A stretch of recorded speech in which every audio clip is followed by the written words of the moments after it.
दिवस उपलक्षे आमर जातीय पताका उत्तोलन करने मु आम संस्थार सभापति श्रीजुक्त करुणाकर नायक को अनुरोध करुच्ची।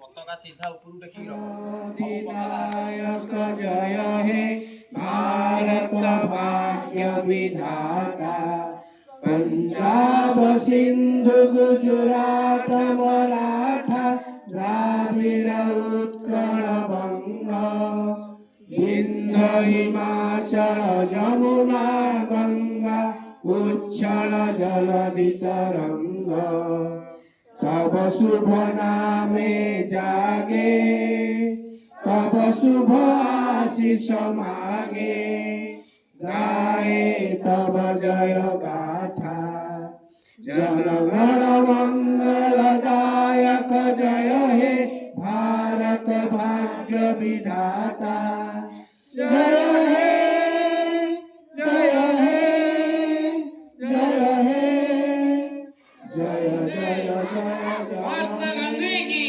महात्मा गांधी की सुभाष चंद्र बोस की सुभाष चंद्र बोस की जवाहरलाल नेहरू की जवाहरलाल नेहरू की उत्कलमणि गोपबंधु दास की उत्कलमणि गोपबंधु दास की लाल बाल पाल की लाल बाल पाल की लाल बाल पाल की वंदे वंदे वंदे।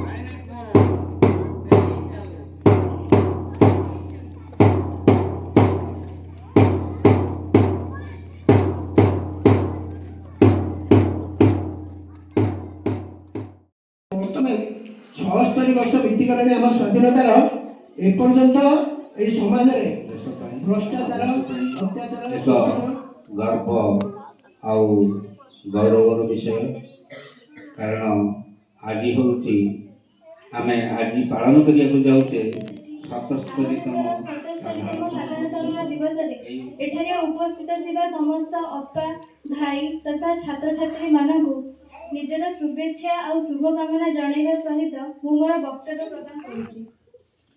भगवान को सृष्टि सृजना समय समस्त कार्य किछि न किछि नीति नियम तैयारी करथिले। कारण कोन थिला? कारण थिला कि सुचारू रूपे चलाइबा ପାଇଁ देशर रथ तैयारी होइला शासन पथ बाबा राव सह अन्य सदस्य लेखि चली गले देश भविष्य शासन सूत्र बांधी आमको मर्त्यराम राज्य गढ़ी जगह से संविधान देशर दाण्ड 26/1 करार दंड मन पकाइबा से व्यक्ति को कृतज्ञता आत्मा। सुप्रभात नमस्कार जय जगन्नाथ वंदे मातरम। आम देशर 77तम साधारणतन्त्र दिवस साधारणतन्त्र दिवस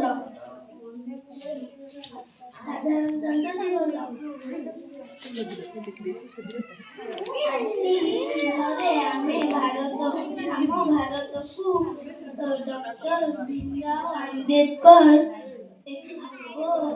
भाई उपस्थित थिबा मोर छोट बड़ भाई भौणी मोर सहपाठी आणीर एही पवित्र 77तम साधारणतन्त्र दिवस पालन करुले। बहु वर्ष धरी आमे विदेशी ମାନଙ୍କ ଶାସନାଧୀନ ଥିଲେ କିନ୍ତୁ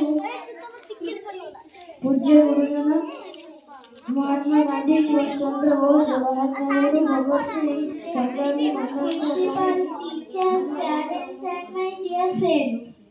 My name is Kasisita Gadi.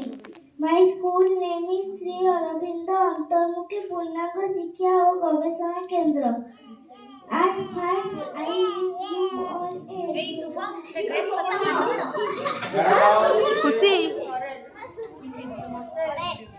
Swami Vivekananda ଉପରେ ପରିଚିତ। ମୁଁ ଆମେରିକାର ଧର୍ମ ସମ୍ମିଳନୀରେ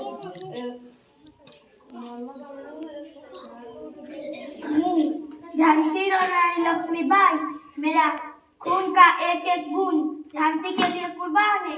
अंग्रेजों मैं मेरा झांसी नहीं दूंगी, नहीं दूंगी, नहीं दूंगी। जिंदाबाद।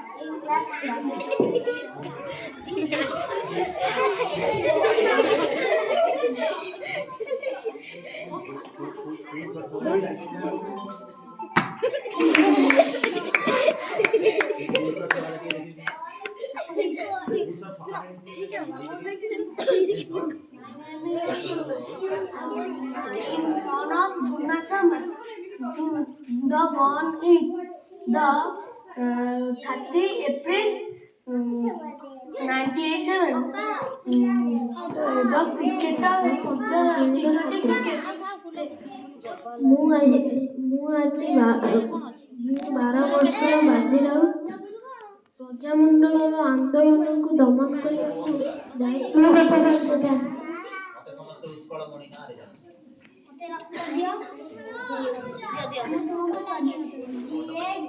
ଯେବେ ଯେବେ ହିଂସା କପଟ କନ୍ୟାଦାନ କରିଥାନ୍ତି